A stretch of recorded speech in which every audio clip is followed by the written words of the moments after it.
Ladies and gentlemen, welcome to the Erudition Network's Thursday program, the interactive Black History and Knowledge Q&A session.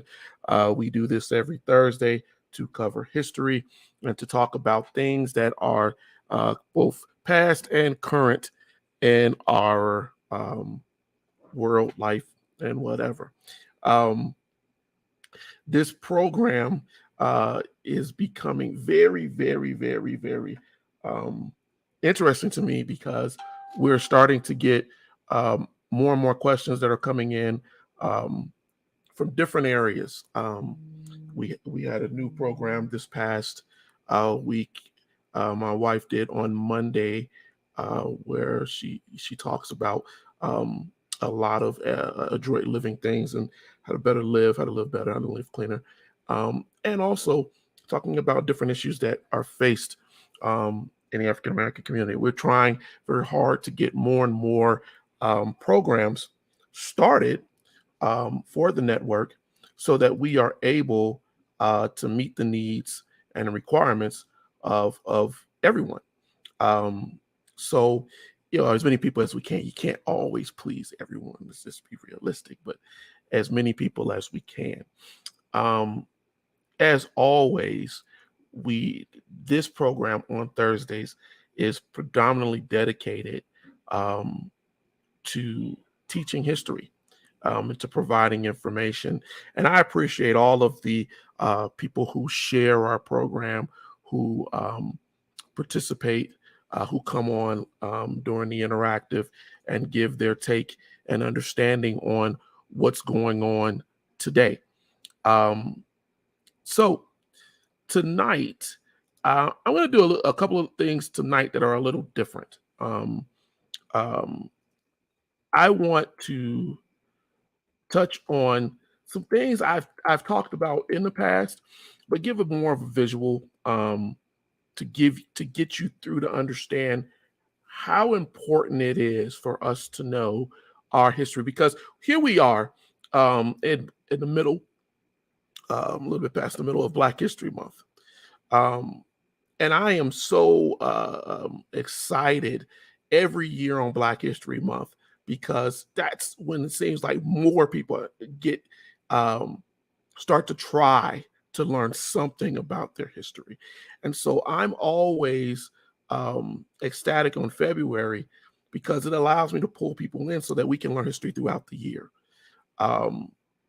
I want people to learn throughout the year. I don't think that I appreciate Dr. Carter G. Woodson, and I understand the hesitations and the things that happened in his day, and first starting Black History Week, and then as we migrated to now to Black History Month, to put an emphasis on history, on who we are and where we come from. And so I am still very much a student of that and appreciative of that. But what happens on February is that I don't like us to regurgitate history. And very often in the African American community, the other communities be whatever they may, right? But very often in the African American community, we regurgitate different things about history. We say the same names over and over again, and we celebrate the same people over and over again. And our history is so much more deeper than that. Sometimes we dwell so much on slavery, on the oppression. I think that taking the time to actually go into how we got here before the 1619, and I'm not taking away from the significance of 1619, of any of the history that people are trying to teach, but I don't want you to find yourself stovepiped into an idea that that is all, that your history has began with being enslaved, right? That's repugnant to me, for us to approach it that way. So tonight, I want to touch on some things to take us before 1619. And I've done this before, but I think we have to do that this month for those of you who may have never, ever sat down and watched this program. We have to do that, at least on February, so I can get you to start to think um, um, about things in a different way. So tonight, I want to do that. I want us to put our questions out here and focus our attention on that. On that. The other thing I want to state tonight is I'm going to be on the night, and then it's would be 7:30. Um, I think it's Central Standard Time. About 30 minutes after this program will end, I will be on the Biblically Black and Blessed podcast that Pastor Razor has started, and I want folks to gravitate to that. There's a lot to learn. Talk about the history of some of the history of Black church and where we are right now. And that's a good point that I want to also go into. But tonight on this program, we're going to talk about where we started and how we've gotten to where we are. And so I want to do that. And I'm not going to blow anyone. We got about 5 or 6 youth on here online. More people will come on. If not, they'll watch the rebroadcast, right? But we're going to do that right now. So the first thing I want to bring up here is I want to share my screen, and I want to show you all something here. Give me a moment. I want you to, because I don't think we really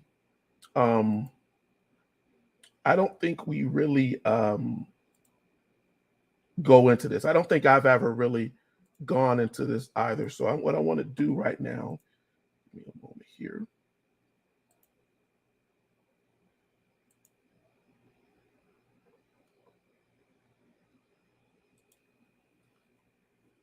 There we go. I want to add this to my stream here. I'm going to try to take this a little bit out because I want you guys to feel. There we go. I just threw this in here. I wanted you to see this. All right. And if you're having a problem, let me open it up a little bit. The requirement. So I want to talk about this tonight. If you've never seen this, if you don't know what the requirement is, hey, good evening, Pastor Race. How you doing? Glad you're here. Mike, my boy, how you doing? Hey, enjoyed you all show the other day. Really good show on media. John Anthony, good to see you, my son. But I want to talk about this. If you don't know what the requirement is, if you've never heard of it, it's something that we really need to talk about before I go into some other things. The requirement, when you think about what led to African-American slavery, when you think about where we were before the Africans were being brought over forcibly, because they were already here. There was, hey, Maddie, there was a time where the indigenous people who were over here were basically the slaves, the early comedia system that led, after over time, pushed African Americans into what then became chattel slavery. But if you may have read this already, but I'm going to read it to you.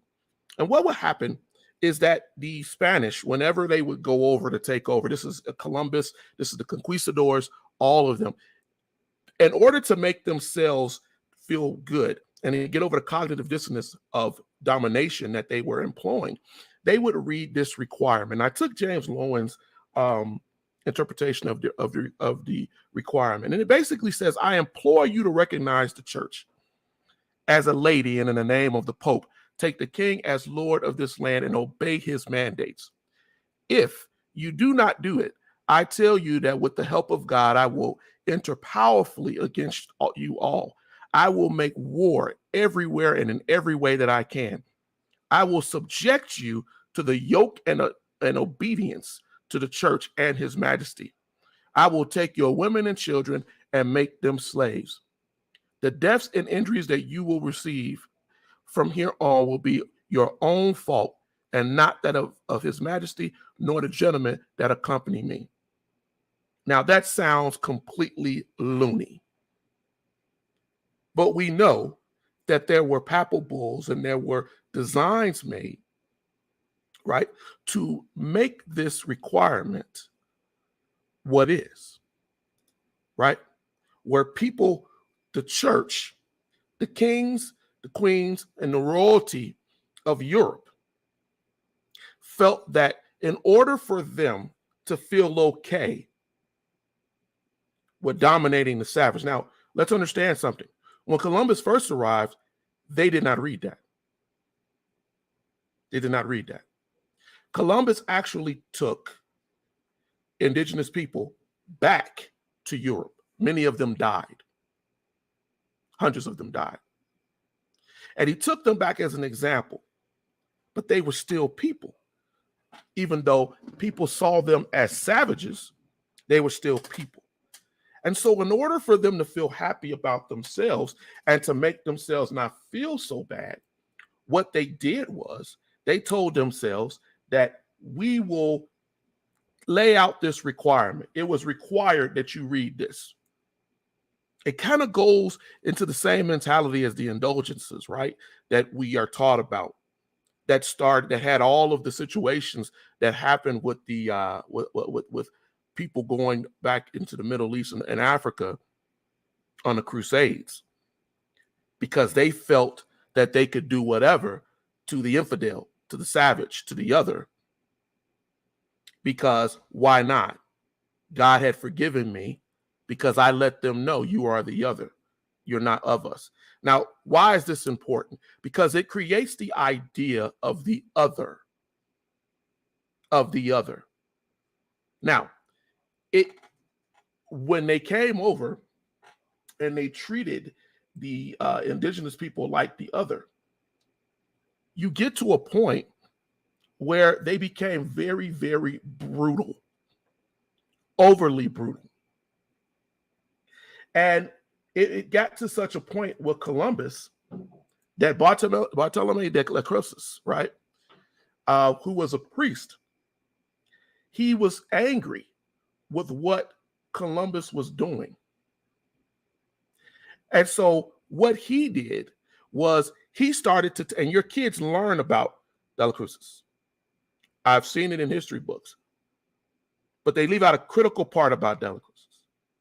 De las Casas did not like the idea of the indigenous people over here, right, being treated and having their noses and ears and mouths, because this is what the Spanish did when the indigenous people did not bring gold. They cut their noses off. They cut their ears off. They cut their lips off. They mutilated and killed them. And it was so bad that de las Casas was like, hey, this should not be happening. And so he wrote letters to the king and queen, and they recalled Columbus. But de las Casas, what is left out about de las Casas is that he then said, you know, there are blacks who can be used, because the Portuguese had already been indulging in the slave trade going back towards the east, not towards the west. And so the idea, this principled Christian man thought that it would be better to use the savage black man as a slave. I have a quote here. He says, "We are committed to the Indians standing as among the most unpardonable offenses ever committed against God and mankind and his trade." And he was talking about the American Indian slaves. And he said, as one of the most unjust, evil, and cruel among them. But he thought it was okay. And this initially, towards his death, he assumed that we shouldn't have enslaved anyone. But everybody was the other. I always found that Bartolome was a very interesting character, because he felt that what he was doing was right, while at the same time enslaving our people. At the same time enslaving our people. So tonight, I'm going to open up another one of these things here. So if you see me looking off of the screen, I have another screen here. I'm doing something a little bit different because I want to do this differently. And I want us to start seeing things for what they are. So give me one moment here.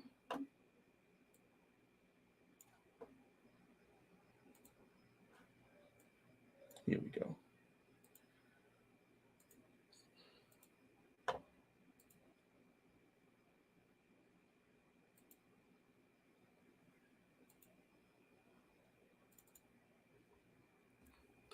All righty, here we are. You see this right here. This is our timeline. I appreciate what I saw Pastor Rachel doing recently on this program with breaking out a timeline. And I wanted to get tonight, I wanted to talk about a timeline.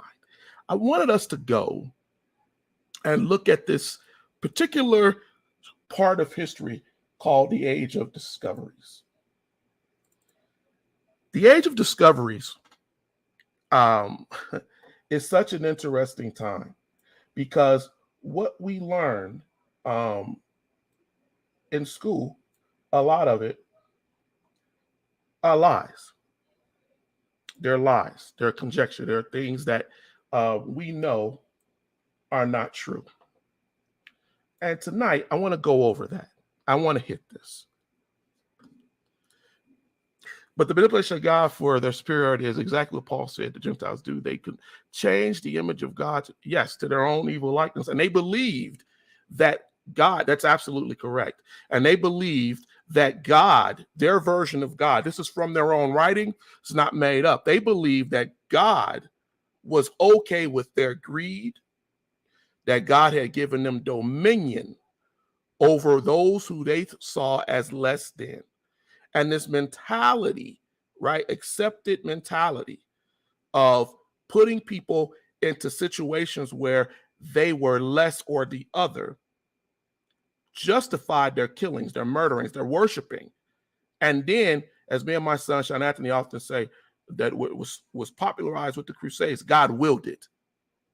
Putting God's name on the very oppression and the murders and the killings that they did. God willed that. Is what they told themselves. And they were seen as unjust, unfit, not right. But I wanted to go into this thing tonight because the European exploration, right, and how the manipulations of this worked, you will see that they felt, if you look at the areas of the world, and this kind of goes into the modern age right here, right? You start to see all of these names, right, of people who they said sailed everywhere, discovered everything. And this is basically around the United States, going all the way up into the Canadas, the Canadians, and everything else. But where I'm really going to focus tonight is I want you to see what is being taught. What is still being taught. You see all of these discoveries as if no one came before. And for years, this is, hold on a moment. For years, this is what has been said. For years, this is what has been said and what has been taught to us. So as you go through and you look at map after map after map, and you see the manipulation, the lies, the conquistadors, the Soto, Coronado, and how they said they came up. And we forget, unless you know your history, that when Columbus arrived, the indigenous people in the South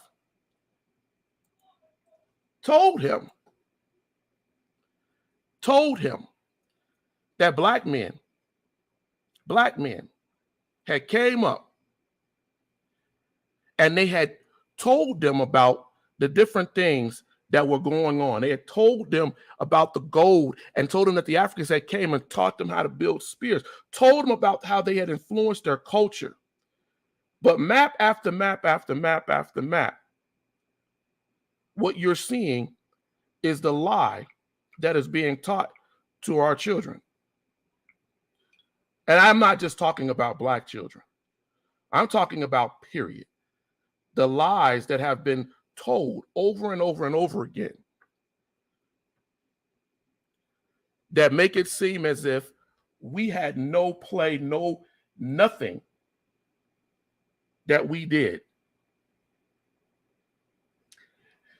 The Portuguese exploration of the African coast. This particular slide always interests me because what it's showing you is that how the Portuguese came in and Prince Henry, the navigator, ignoring that there were other people like Hanno who had sailed around Africa and that we have biblical evidence, right, of people sailing around Africa.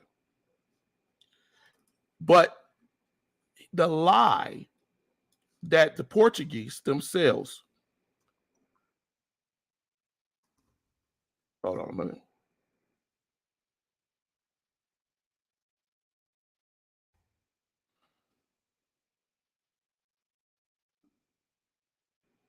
So as we click through this, we see Portuguese navigators. And I want you to really understand, I want you to really see here, right? That we're talking about the Mediterranean, we're talking about that split with the European.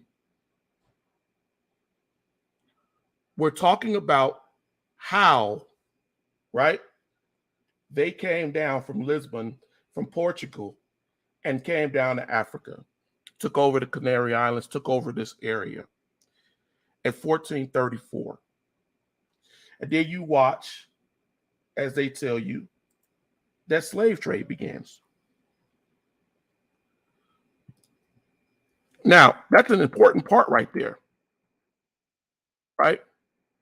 Because let's think about this. When did Columbus sail over here?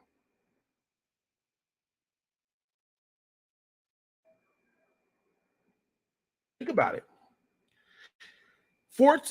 Columbus was supposed to have set sail and went out in 1492, August 1492.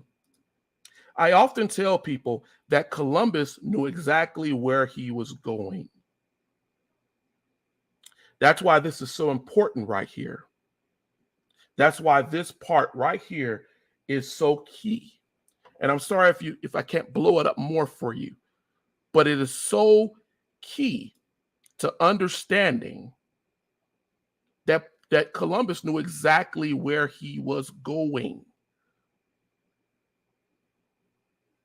The slave trade began, and it went to the east. The Portuguese played a part in that slave trade. They had already started trading Africans to the east in an indentured way, not chattel, but they were traded. We know Africans, but we talked about this in a lesson once before on Erudition, that this was more of a tribal sort of thing. I equate it to the same way as the King and Queen of England, right? Where they have people that work in the palace who are servants, and their families have been servants for decades, if not centuries. That family is closely attached, and there's a kinship there. So it wasn't a slavery where you looked at as chattel. This was a slavery where you brought these people in, and they cleaned your house, they served you, they were indentured. And over time, they could become a part of your household. They could actually marry into the family as they made their way into the family kinship. We still see that in Europe, but we pretend that chattel is the only way. 1496, we start to see, 1456, we start to see again. Now they're repeating what they're doing. You have different navigators saying they're going further. But the coast of Africa had already, right, had already been exposed to them. They knew. We know that from history. We know that the Portuguese map shows us that they had a map of Africa. The Bible tells us, right, that the king of Tyre allowed Solomon's people to sail around the coasts of Africa to obtain things for the temple of God. But this, as you saw earlier, our children are not taught this. So all the way up to 1487, again, when did Columbus get there? 1492. All the way up to 1487, we see that they had already gone around and they knew. And let's remember, I always state this with people, where did Columbus go when he left from the Americas? After his first trip over, he didn't go back to Spain, to the Castile throne, the people who had financed him. His first stop was Portugal. And the doctrine of discovery that formed the Treaty of Tordesillas and that was backed by the Catholic Church was established to let Portugal keep everything that was on the African side and allow Columbus to have what was going over to the West, because they knew the money and the idea of what was there. And the idea was, if they haven't come back with the gold, maybe there's not much gold there, but we know that there is wealth in Africa. I stress this because our children are not being taught about this. When they teach the first circumnavigation of the globe, when they teach these things to our children, they're teaching these things as if Black people had no play whatsoever in the formation of this world, that we had nothing to do with it. So that when Magellan navigates across the globe, circumnavigates the globe, that's the first thing you ever are taught and told to believe about the age of discovery. Even though we know it's a lie. Even though we know that none of that wasn't exactly true. And unfortunately, we're still being taught this today. Our history books have not changed. Our ideals on this have not changed. Every Black History Month, we are sitting here and we're talking about the world. We're sitting here talking about the age of discovery and how this very map right here, is based on the Piraeus map that actually show coastlines, upward coastlines of the Americas and the coast of Africa. And they wrote and based their maps before exploration into space based on those early maps. One other important thing to understand about humans as we left Africa, right, as we went in other places, a lot of times we followed landmass and coastal lines. You follow coastal lines because you needed to be able to have water. You needed to be able to have food. You could fish. Going too far inland could make you be lost, could get you lost. Going too far inland could have you somewhere where you've never been and have no ability to get back. So in order to fix that, they didn't go too far. They didn't want to. And so we are in a world right now where even though we know all of this, we have the history of all of this, we're still lying to ourselves. We're still telling ourselves the same history. We're still telling ourselves the same lies. This particular timeline shows you very clearly. It shows you how the age of religious conflicts, the age of discoveries, those early modern, the age of revolutions, they all went together. The age of absolution that we talked about, and the age of enlightenment. And we talked about some of the age of enlightenment last week. But it kicks off with religion and discoveries. When you look at the idea that we have the right to do whatever we want to do because God gave us that right. That's your belief. And you tell yourself, God wills it. God wills it. God allowed us, God told us that this is our authority, our right. And how does that play into our modern era? When your kids are taught manifest destiny, when they're taught the doctrine of discovery. Because from the age of discovery came the doctrine of discovery. Everything that is here and there we own is ours. That is dominative, that is oppressive. And they felt that way. And they felt that anything that was outside of that, anything outside of that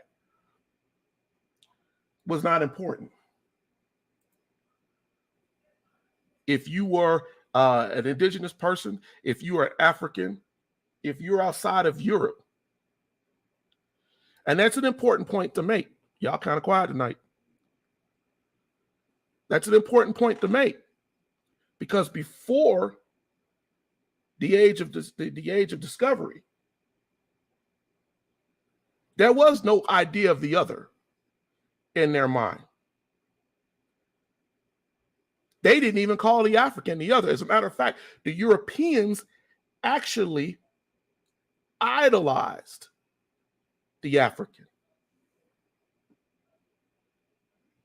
Their historians wrote it. Their playwrights wrote it. Plato wrote about it. Herodotus wrote about it.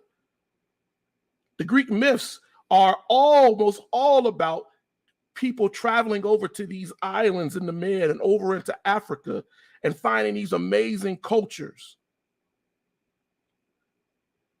They went into Egypt. They went into early northern Africa, and they learned from these folks there.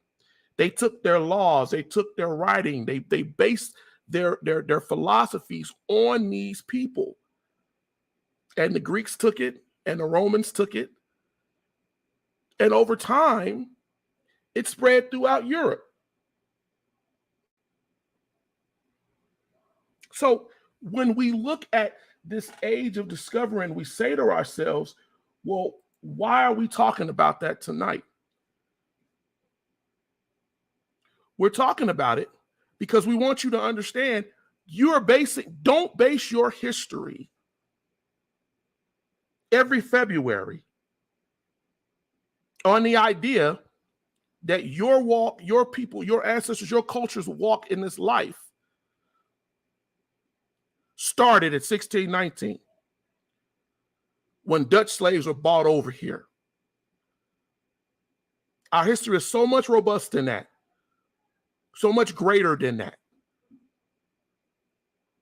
And we can't spend time sitting here telling ourselves that we are just indentured, chattel people who don't have a right. I said this once before. I had a conversation with my wife's uncle, and he was talking to me about how people used to call Africa the dark continent. And we were talking about the ideas too of how they went about this thing where basically you were not allowed to think anything came out of Africa.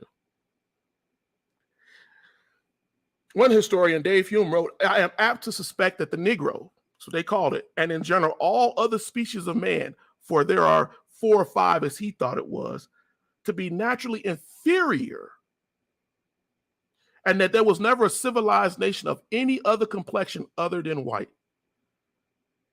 That's what he wrote. And this is what they published. And so it was an issue of ethnocentrism. It was an issue of this is who we are.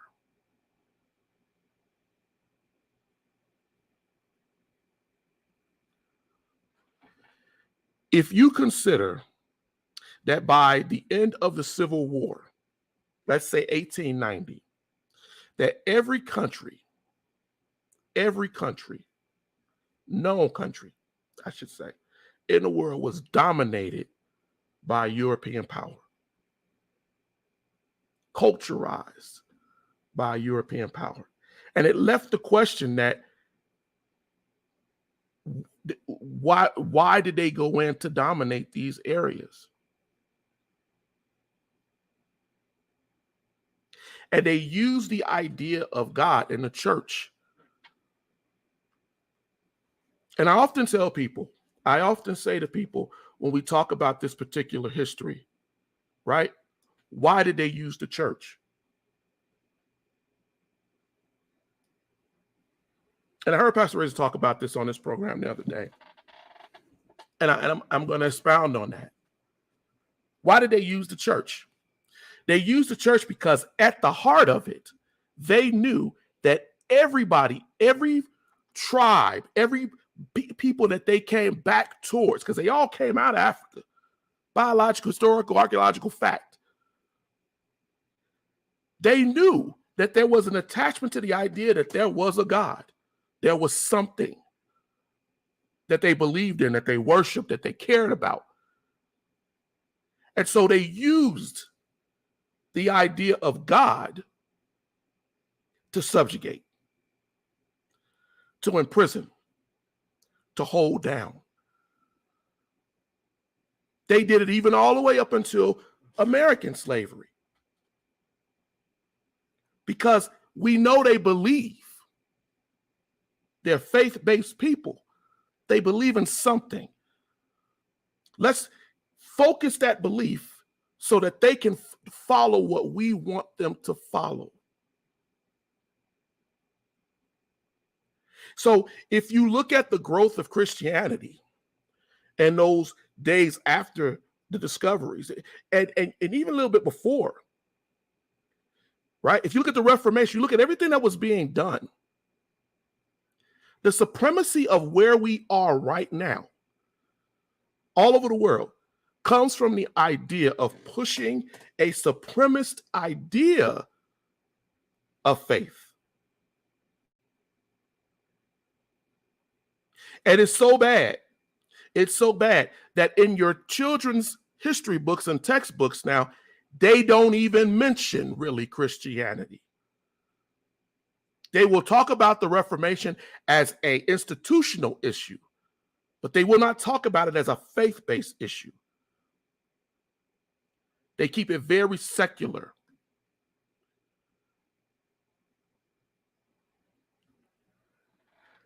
They want you to believe, as we saw in those maps, that the Europeans were the pioneers, the religious mentality. They were the children of God who led man. And for the better part of 1,000 years, they have made themselves, Europeans, European ancestors, the focus of all history.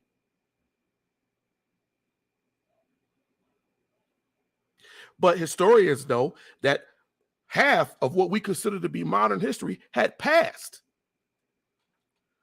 before Europeans could even read and write. And that's not a racial statement against them. The Phoenician alphabet gave rise to the Greek alphabet, which then gave rise to the Roman alphabet. When we know that the Egyptians were keeping records 3 to 4,000 BCE. We know that. Homer's plays are 1,000 years later than that, before we saw them circulating through Greece. It is so important to understand that you are not a savage. You are not something other. Your history is deeper and longer and wiser than that. Go and pull up those ancient books. They're free online. Go read about Herodotus. Go read and see what Homer was actually talking about.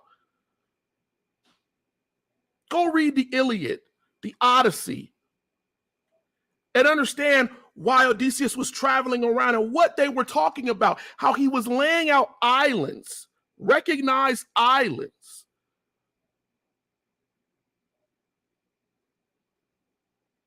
We are not being taught full history. And every February, I sit down and I hear the same people's names mentioned, and God bless them. They are important people. I love Harriet Tubman. I love Frederick Douglass. I love Martin Luther King Jr. But ladies and gentlemen, if you think that that is the whole of human history, if you think that that is all, then you're lying to yourself. You're lying to yourself. And you're lying to yourself because you don't want to accept the fact,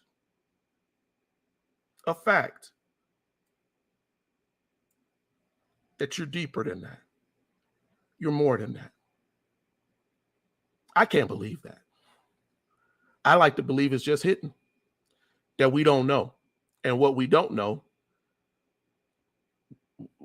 how are we supposed to know it unless someone tells us, cases it to us? And then we go so far as to regurgitate and tell things and massage truths. You know, let's look at this map, because I missed out on a couple maps I wanted to show you here. We're talking about exploration tonight. We're talking about how people got over here where we are right now. We're sitting in America right now. And we're asking ourselves, well, how did these people get over here? Well, they told you that you came over on a slave boat. That's what you're told. If you're an African-American young child, if you're a grown person that went through school, that's what you were told. Your people came over due to slavery. And as you look at all of these lines that come up from Africa, right? And you look at Magellan's voyage, you look at Drake, they never show you any of them African boats that come down here. I told a historian about 2 years ago, I said, do you see how close, and maybe I should show you. If you see how close Africa is to South America, and how the winds, because I'm a sailor, a Navy sailor, how the winds go, trail winds, right? The sailing winds. You know how easier it is. How easier it is to get from Africa to South America to the Bahamas, to Hispaniola, as Columbus called it. Do you know how easier it was to get there?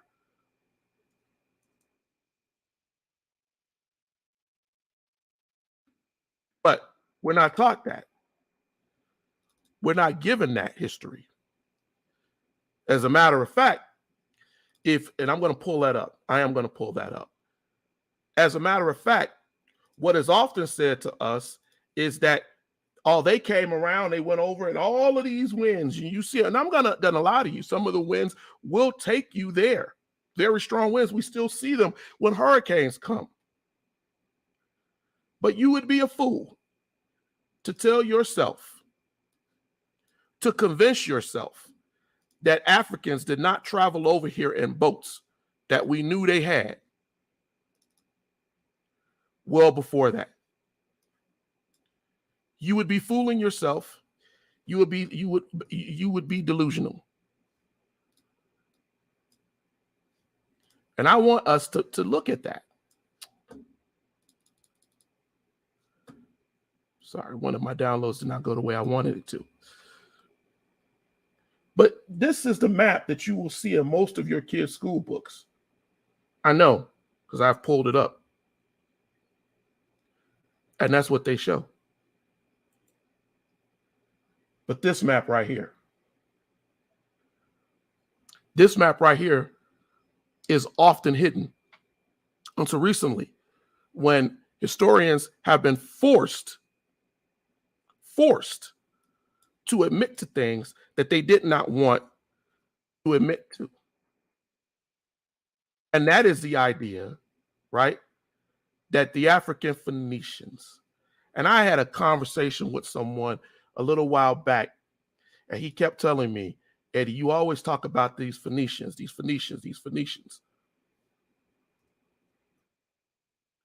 And I said, yeah, because the idea of it is, if you look at this is the Phoenicians' colonies.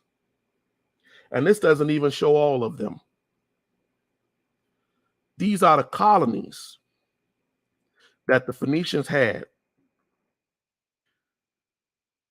in the early world, and how they sailed into the Africas. They sailed around Africa.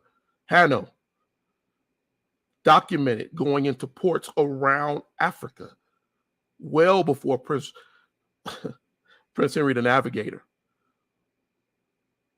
Hundreds of years before. But that's not what you're taught. Some of you, I've told you this before, and you've heard me cover some of this before. But it is important to talk about this right now. It's so important to understand these truths right now.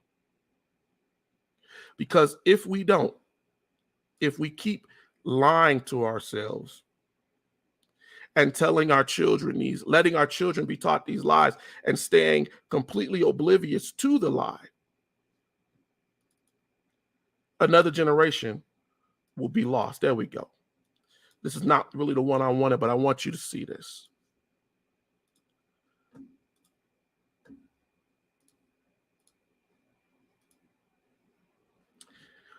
These are what you call trade winds. These are what you call trade winds. And the trade winds that you see here, right? You see how they all come down. And as I told you before, if you look at the area between Africa and South America, if you look how easy it would be with a sailboat to travel within days to these countries, then you're not left with the idea of how in the heck did the Polynesians, did the people get to these other islands in the Pacific? How did when the Portuguese and the Spanish went to the Canary Islands, the islands in the middle of the Atlantic, how were people already there?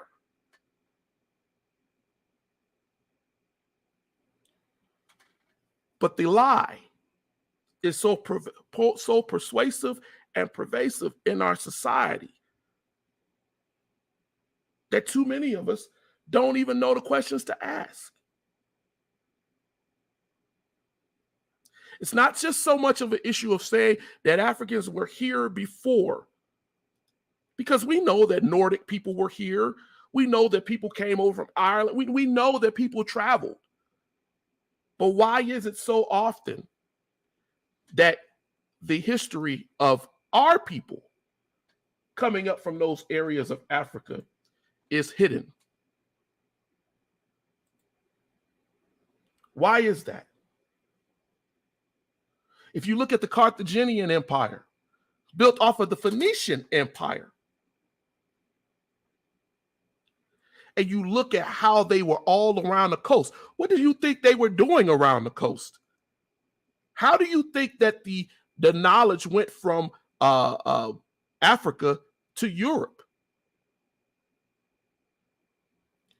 They know this.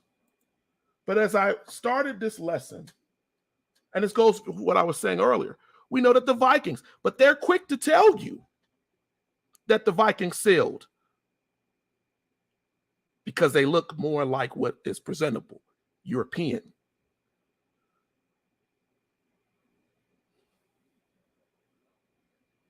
And so when we get down to the exploration that I was talking about earlier, as we get ready to close out this hour, it's so important. I say this every episode, and I hope you got something from this episode, because y'all was very quiet tonight. But I hope you got something from it. And I hope you share some of it. Because I didn't go over it just to regurgitate and to say the same things to you. I wanted you to understand, if you've never sat through this before,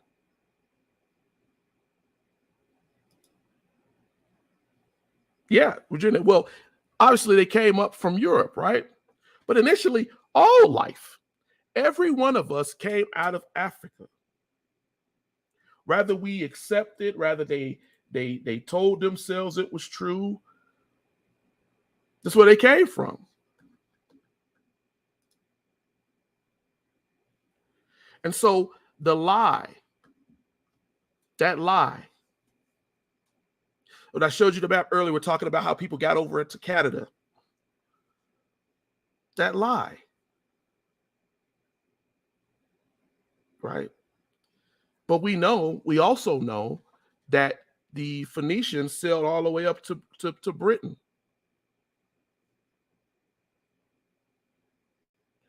It is argument that Britannia, that the name comes from the fact of tin, which was a product that the Phoenicians traded on. But because the Phoenicians weren't conquerors, because many of the Africans who sailed in the early days of this world were not conquerors. They weren't people who decided that they were going to come in and write a requirement that said that we have the right to dominate you. We have the right to dominate you.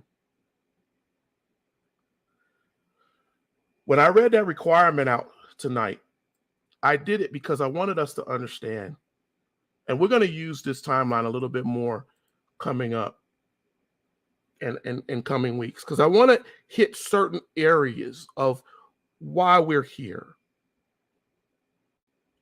Why we're here. Why are we in this situation that we're in? And as we further go into learning history and its touches on Black history, I want us to start to think about certain things like this. Some of you have heard me say a lot of this before, and I appreciate you sticking with us tonight and talking about it again. But this lesson was predominantly for those who still see their history not starting here, all the way back here, even before back here, but seeing more of their history starting here. Starting here. And that's just not true. That's just not true. And so I wanted to touch on that tonight. 5 minutes out. If anybody has any questions, comments, concerns on what we covered tonight, please quickly put it in the chat, and I will cover that within this last couple of minutes that we have. But I wanted to hit on these things tonight. I want us to start getting more into kind of why we're here. What has gotten us to this point? And I don't want us to focus on slavery. And at the same time, I don't want to minimize slavery, because it is important to understand how we got from being people in Africa and all over the world to being treated as cattle. And understanding how those steps were made to get us there. To get us there.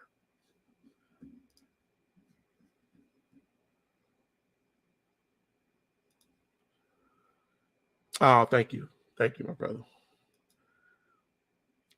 So I guess there's no questions. So I'll tell you all this. I'm going to be on in about another half an hour. I'm going to be on Pastor Razor and them talking about the Black church. Again, from a more historical perspective, from my side, I enjoy what we do here every week. And if you enjoy it, please share it. Please share it. This program is important, and I do it at my desk. You see some of my books in the back. I try to give it as much as professional as I can. I like it to be better. And in order for us to do that, we're starting new shows. I enjoyed my wife's show on Monday. And if you haven't watched that, please go to the Erudition Network Facebook page or our YouTube channel and pull that up and watch her program. I'm trying to do things to get us to start talking and learning and not spending so much time, as my son says, in escapism,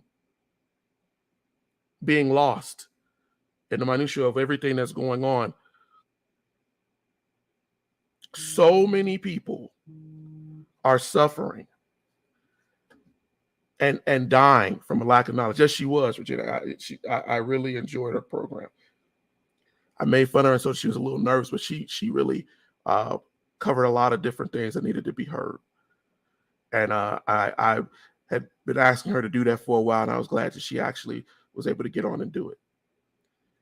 And that won't be the last. We're trying to do a lot. We had stopped doing Black History Bowls. I was told recently need to start doing that again. And then I'll try to make my questions a little bit more stratified. It's one of my favorite words. We'll build up. We'll build up. But we need to start teaching more. And so Erudition is asking for your support, not actually necessarily for your money. What we're asking you to do is to share, like, let people know about the channel. Let us get out here so we can grow. This information needs to be taught. And I don't want everybody thinking that we're here just for me to get on and bloviate every Thursday evening, or my wife or whoever gets on just to bloviate. We're trying to give you something that we know is needed, from being parents, from being African Americans, from working in business, from being students of psychology, with people of faith. We're trying to get you to understand and get you ready. And that's such an important thing. Such an important thing. Join us on the program coming up within the next half an hour. I will definitely send out a link on our page. So if you're a fan of Erudition and want to get the link to the Biblically Black and Blessed podcast, you can do that and you can link. But we're gonna be on there tonight with this panel, and I'm looking very much forward to it. But ladies and gentlemen, thank you for giving me your time. This was more of a lesson tonight. And I know I typically try to be more interactive, but I needed to get this out because I don't think that I know we're not teaching this. But until next Thursday, we will see you then. Have a blessed and wonderful rest of your week. And I thank you again for the time that you spent with us tonight. Have a good one.